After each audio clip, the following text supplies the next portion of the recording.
OK, alors bonsoir tout le monde, bonsoir la gang de Parlons Musique. Ce soir, j'ai décidé de faire une vidéo qui va parler de mon groupe préféré, Led Zeppelin, mesdames et messieurs. Donc ce soir, un classement des albums studio de Led Zeppelin. Ça fait longtemps que je regarde des vidéos sur YouTube. On a des débats entre amis. Quel est le meilleur album?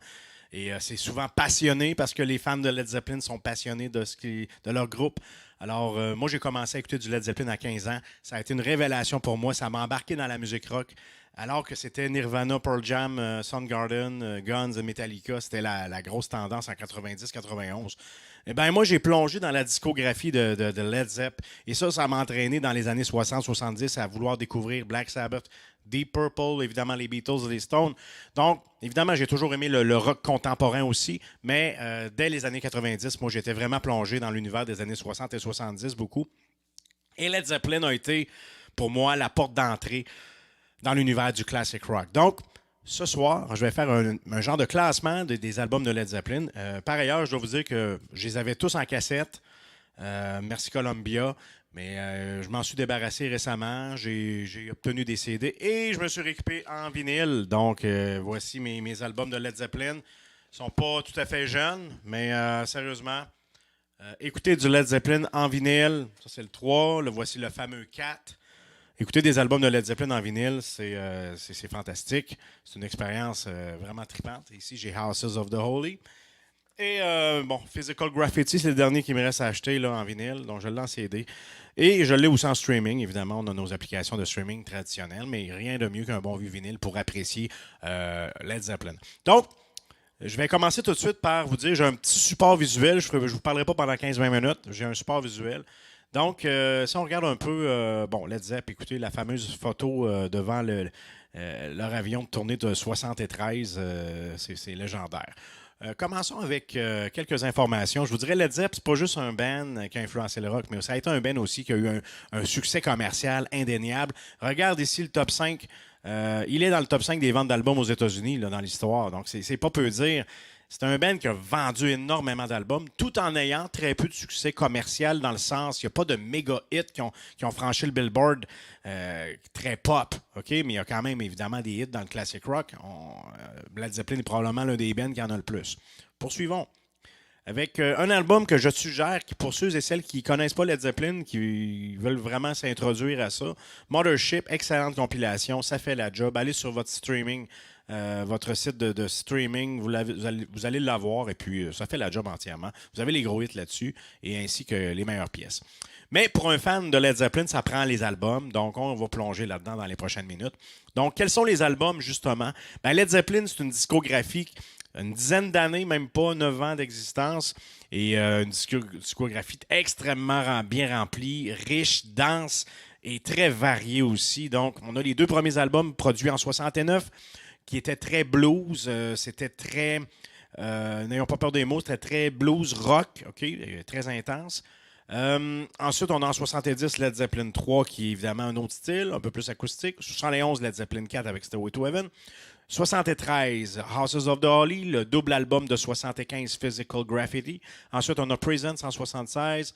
Et ensuite, on arrive avec Into the Outdoor et Coda, les deux derniers albums. Attendez un petit peu, il y a un petit feedback.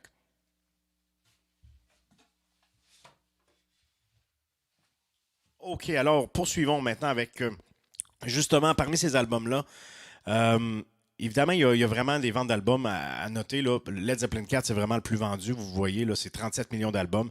C'est l'un des albums les plus vendus de l'histoire. Donc, il n'y a pas de débat quant à savoir lequel est le plus populaire. C'est Led Zeppelin 4. Ensuite, on a le 2, le 3, et ensuite, on descend avec des 12-13 millions de ventes, ce qui est quand même excellent, on va se le dire. Les albums de Led Zeppelin se sont tous très bien vendus. Même les derniers qui étaient un peu moins pertinents ou moins bons. En passant, ouais, c'est ça. On va parler les prochains, on va parler des albums dans les prochaines minutes. Alors, je commence tout de suite avec mon numéro 9. Donc, c'est l'album de 82, Coda, un album qui a été produit après le décès de John Bonham. Donc, c'est un album qui est posthume avec des restants, on va se le dire, des restants de différents albums. Le résultat est quand même, je vous dirais, correct, mais en même temps, c'est loin d'être essentiel dans la discographie de Led Zeppelin.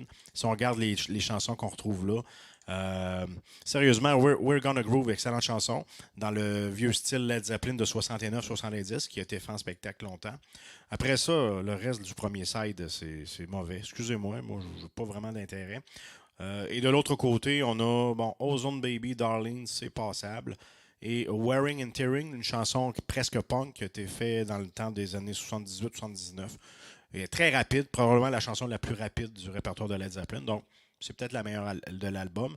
Ce n'est pas un album qui passe à l'histoire. On passe au prochain album, en position numéro 8, In Through the Outdoor, le dernier album qui a été fait par Led Zeppelin en studio. Ils étaient dans les studios d'ABBA en Suède.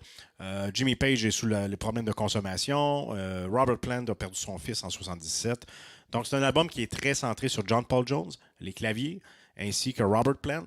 Et Jimmy Page est très absent sur cet album-là, contrairement, évidemment, Led Zeppelin, c'est Jimmy Page. Mais dans cet album-là, il laissait de la place un peu à John Paul Jones, qui fait un job respectable, mais ce n'est pas du Led Zeppelin comme on entendait dans les premiers albums. Néanmoins, il y a quand même quelques chansons d'intérêt là-dedans. Si on regarde les chansons, là, In the Evening, je pense que c'est une excellente pièce de Led Zeppelin. Pour ce qui est du premier côté, Full in the Rain, ça l'a joué à la radio. Il y a tout un beat là, de John Bonham dans cette chanson-là. Donc, moi, je trouve ça quand même intéressant, mais ça déstabilise pour quelqu'un qui s'attend à du Dazed and Confused ou Hold On to Love. On est loin de ça. Hot Dog, c'est vraiment, excusez-moi, là, c'est vraiment une des pires chansons de Led Zeppelin. Carousel Umbra, chanson un peu progressive, un peu longue, qui apporte Led Zeppelin dans tes territoires différents de d'habitude. All of My Love, belle balade de Robert Plant, qui a joué à la radio. Moi, je trouve que c'est une super belle chanson à propos de son fils. Et I'm Gonna Crawl, un blues assez lent et triste. Et je pense que ce n'est pas nécessairement la meilleure de l'album. Donc, on parle ici de 3-4 chansons qui en valent vraiment la peine, de mon intérêt à moi. Je parle évidemment là, ici. OK? Poursuivons maintenant avec le prochain album en 7e place, Presents. Donc, l'album Presents qui a été fait dans un contexte un peu particulier. Donc, Jimmy Page est complètement investi dans cet album-là. Robert Plant un peu moins, puisqu'il était en chaise roulante suite à un accident de voiture en Grèce. Donc, cet album-là manque de profondeur, contrairement aux 6 premiers albums. C'est un album qui est un peu plus faible. Kill Last Stand, c'est une superbe chanson. C'est l'une des meilleures, je dirais, de Led Zeppelin. Mais malheureusement, la profondeur de l'album n'est pas là. For Your Life, je trouve ça correct, adéquat. Le reste, malheureusement, ce n'est pas à la hauteur des 6 premiers albums. Certains vont me dire Nobody's Fault But Mine, ils l'ont joué en show. C'est un bon blues, un peu dans le style des premiers albums. C'est correct. Mais le reste, je pense pas que ça apporte vraiment beaucoup à Led Zeppelin. Pour ce qui est des prochains albums, là, je vous annonce là, tout de suite là, que les prochains albums, là, il y en a 6. Les 6 premiers albums, ils pourraient changer de place. Là. Puis je suis convaincu que vous ne serez pas d'accord avec moi. Les fans de Led Zeppelin, vous allez dire ça se peut pas qu'ils classent de cette façon-là. Mais même moi, je m'obstine avec moi-même. À chaque jour, j'ai envie d'échanger. J'ai changé une place ou deux. Si j'avais fait ce décompte-là dans les années 90, quand j'ai commencé à écouter Led Zeppelin, ça ne serait pas le même que l'ordre aujourd'hui. Donc, c'est en fonction d'un homme de 47 ans, ça fait 27-30 ans qu'il écoute du Led Zeppelin. Et j'en suis là aujourd'hui, selon mon expérience et selon mes écoutes. Donc, je vous présente mon ranking, donc le top 6 dans les prochaines minutes. Donc, en 6e place, ne faites pas un saut. Led Zeppelin 1, donc le premier album. C'est un album exceptionnel. C'est l'introduction de Led Zeppelin, c'est l'arrivée, c'est intense, c'est right in your face, c'est très, très profond. Robert Plant est complètement investi dans cet univers-là de blues heavy.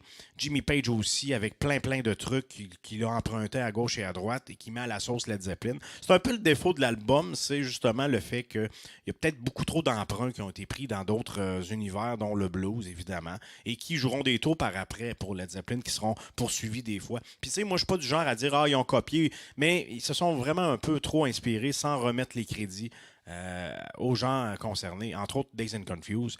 La Cour a bien dit par la suite qu'il devait remettre des crédits à Jake Holmes. Donc, Led Zeppelin 1, excellent album. Il n'y a pas vraiment de mauvaises chansons là-dessus. Si on regarde la liste des chansons, le Good Times, Bad Times, Babe, I'm Gonna Leave You, Moi, je suis moins fan de ça. Là. You Shook Me, c'est vraiment très blues. Days and Confused, c'est 10 sur 10. Your Time Is Gonna Come, c'est sympathique. Black Mountain Side, c'est une petite chanson acoustique bien le fun. Communication Breakdown, c'est solide. I Can Quit You Baby, un peu blues dans le même style que You Shook Me. Et How Many More Times, une finale de feu. Donc, un album sans trop de faiblesse et qui était encore une fois l'introduction. Et c'est un excellent album pour commencer avec Led Zeppelin. Poursuivons maintenant avec le prochain album. 5e place. Et là, je sais que ça va faire des gens qui vont être surpris. L'album le plus populaire de Led Zeppelin, je le mets en 5e place. Pour quelle raison? Ben justement, peut-être parce qu'il a été trop populaire, peut-être parce qu'on l'a trop écouté, peut-être parce que Stairway to Heaven, Rock and Roll puis Black Dog ils ont été brûlés complètement. Néanmoins, c'est un album qui est exceptionnel. C'est pas pour rien qu'il a été vendu à 37 millions d'exemplaires. Donc, si on regarde la playlist de ça, je les ai nommés, là. Il n'y a aucune chanson plus faible là-dedans, à l'exception peut-être de Four Sticks, qui m'a toujours laissé indifférent, me tombait sur les nerfs. Donc, mais le reste, même le côté 2 avec Going to California, When the Levee Breaks, qui c'est incroyable, l'harmonica de Robert Plant, la guitare, le slide, le blues du Mississippi. C'est un album très riche.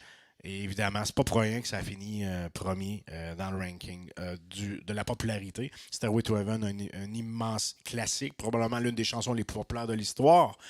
Alors voilà, Rock and Roll, je pourrais passer ma vie sans la réécouter, ça me dérangerait pas. Elle est brûlée, je pense que c'est la plus brûlée de l'ensemble, mais bon. C'est l'album 4, donc Led Zeppelin, à leur meilleur en 71 ici. Numéro 4. Houses of the Holy, donc l'album qui suit Led Zeppelin 4. J'y vais avec cet album-là qui a grandi en moi. C'est pas un album que j'appréciais au départ, mais avec le temps, je vous dirais, Led Zeppelin Houses of the Holy, il y a des chansons qui sont plus difficiles d'approche, mais lorsque tu embarques là-dedans, tu te rends compte qu'il y a beaucoup de profondeur, on va explorer des zones musicales qu'ils n'avaient pas explorées jusqu'à présent. Plus de synthétiseurs de John Paul Jones qui amènent tout l'ensemble ailleurs. Donc, les chansons qu'on retrouve là-dessus, écoutez, il y a des chansons exceptionnelles là-dessus. Moi, The Song Remains the Same, je trouve que c'est une belle introduction à l'album. C'est loin d'être la meilleure chanson du disque. The Rain Song, c'est exceptionnel. Over the Hills and Far Away. Hey, écoutez, là, ce riff de guitare acoustique-là qui devient après ça du rock and roll. Ça me fait triper cette chanson-là. C'est l'un des grandes réussites de Led Zeppelin. The Crunch, on peut la skipper. Moi, sérieusement, c'est une des pires de leur discographie. Du côté B, Dancing Days, wow. Dire Maker, parfait. No Quarters, c'est psychédélique. Ça dure 9-10 minutes avec John Paul Jones en plein contrôle des claviers puis la guitare fuzzy de Jimmy Page. Et The Ocean, qui est une chanson plus typique de Led Zeppelin dans le blues rock. Donc, très grande réussite pour moi, Houses of the Holy de 1973. Poursuivons en 3e position avec quel album?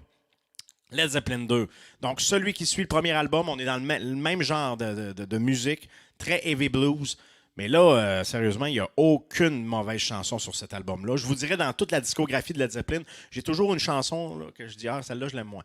Led Zeppelin 2, c'est du début à la fin. C'est exceptionnel comme album.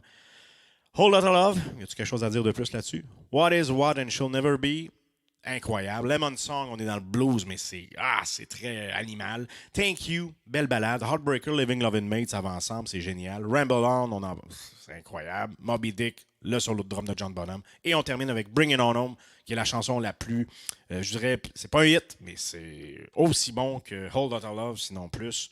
Alors, Led Zeppelin 2, j'aurais pu le mettre en première place il y a quelques années. C'est juste que je l'écoute moins de nos jours parce que, justement, je l'écoutais beaucoup. Mais ça pourrait être en première position sans aucun problème. Je poursuis avec maintenant la 2e position. Physical Graffiti, donc le double album de 75. Très riche, il y a beaucoup de stock là-dessus. C'est un double album, vous le savez, que ce soit les Beatles, les Stones. On pousse, on est créatif, on met un peu de n'importe quoi. Cet album-là tire dans toutes les directions. Ça s'en va dans le folk, le rock, le blues, le psychédélique, le funk un peu, même le country rock à deux, trois chansons. Donc, c'est un album mammouth. Pour moi, sérieusement, il pourrait être en première place. C'est un album qui a grandi en moi, que j'ai appris à découvrir de plus en plus avec le temps. Et en première écoute, c'était pas nécessairement dans mes favoris. Beaucoup moins accrocheur que le Led Zeppelin 2, par exemple. Physical Graffiti, donc c'est un chef-d'œuvre sur toute la ligne. Et si on regarde les chansons, écoutez, Il y a vraiment de tout. OK, The Rover, je vous parle de mes préférés. Là. The Rover, c'est l'une des 5 meilleures chansons de Led Zeppelin, l'une des plus pesantes. Trampled Underfoot, c'est excellent. Kashmir, je vous en parlerai même pas. In the Light, c'est inconnu, mais c'est génial. Down by the Seaside, 10 Years Gone, Night Flight, Wanton Song. Écoutez, c'est sûr que ça avait été un album simple. Je pense que je l'aurais mis en première place. Parce qu'il y a ça aurait fait un album extraordinaire. Il y a quelques chansons un peu moins fortes, un peu moins solides, comme Boogie with Stu, Black Country Woman, Sick Again. Les 3 dernières, je suis un peu moins fan. Mais néanmoins, ça demeure un album exceptionnel, d'une richesse incomparable. Physical Graffiti de 75, Led Zeppelin, très solide. Et je termine en première place. Donc, mon premier choix. Led Zeppelin 3. Et là, je sais que ça va surprendre les gens. Led Zeppelin 3, c'est rare qu'on le met dans le top 1. Mais moi, c'est cet album-là qui me fait le plus triper. Je trouve qu'on a le côté électrique blues de Led Zeppelin et du côté B-side, on a le côté acoustique folk qui n'avait pas été exploré à ce moment-là. Donc, si on regarde les chansons sur cet album-là, écoutez, le premier côté du vinyle, là, Immigrant Song, Friends, Celebration Day, Since I've Been Loving You, Out on the Tills, je pense que c'est le meilleur side de toute la discographie de Led Zeppelin. Si les chansons vous disent rien, là, vous irez écouter Out on the Tills, c'est incroyable. Okay? C'est du Jimmy Page à son meilleur. Et du côté B, on a vraiment le côté plus traditionnel, plus folk. Gallows Pole, Tangerine. That's the Way, une chanson qui parle d'environnement en 71. Brownie or Stomp avec un John Bonham qui fait un petit peu de back vocal. La seule faiblesse de cet album-là, c'est Hats Off to Roy Harper, la dernière chanson, que je considérais comme un peu filler. C'est pour ça que Led Zeppelin 3, je pourrais peut-être le mettre en 2 ou 3e place, tout dépendant de mon mood. Mais je vous dirais, en général, je le laisse en première place à cause justement de l'excellence de 9 chansons sur 10, là, si j'ai bien compris. Donc, il y en a une qui est plus faible. Mais comme je vous ai dit, dans les albums de Led Zeppelin, il y a toujours des chansons un peu plus faibles pour moi. Il y en a à peu près une par album, à l'exception peut-être de Led Zeppelin 2 qui, du début à la fin, torche en bon français. Alors, c'était mon classement des albums de Led Zeppelin. J'espère que vous avez apprécié l'épisode. Je vais essayer d'en refaire d'autres, puis j'aimerais savoir vos commentaires aussi, si vous êtes d'accord ou non avec mon classement. Évidemment, je fais référence aux fans de Led Zeppelin, parce qu'évidemment, vous devez vraiment connaître la discographie pour pouvoir vous prononcer là-dessus. Je vais peut-être le faire éventuellement aussi avec les Beatles. J'aimerais ça le faire avec Metallica. J'aimerais ça le faire avec Nirvana. J'aimerais ça le faire avec les Stones, avec Pink Floyd, évidemment. Tous ces grands bands-là, il y a sujet à avoir des super belles discussions concernant les albums.